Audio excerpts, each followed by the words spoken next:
So we often admire people from a distance, hearing stories about their kindness and impact. But what happens when that person is someone you have known your entire life? Someone you simply call Papa?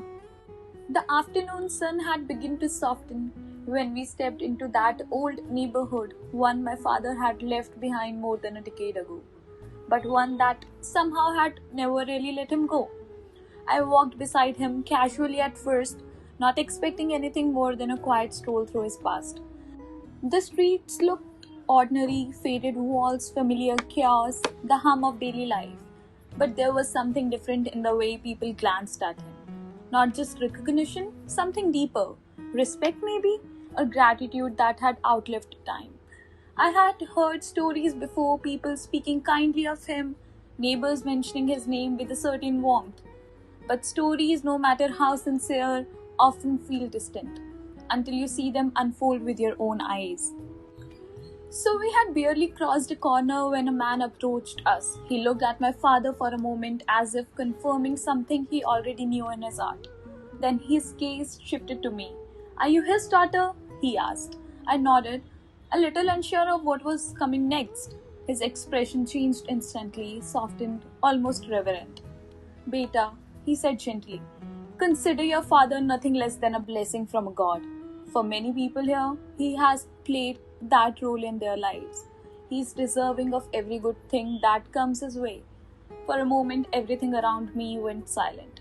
The traffic, the noise, the world, it all faded in the background. I just stood there looking at my father, the same man I had seen every day. The same man who never raised his voice unnecessarily, who never spoke ill of others, who treated every person, no matter who they were, with the same quiet dignity. And suddenly I saw him differently, not just as my father, but as someone who had touched lives in ways I hadn't fully understood.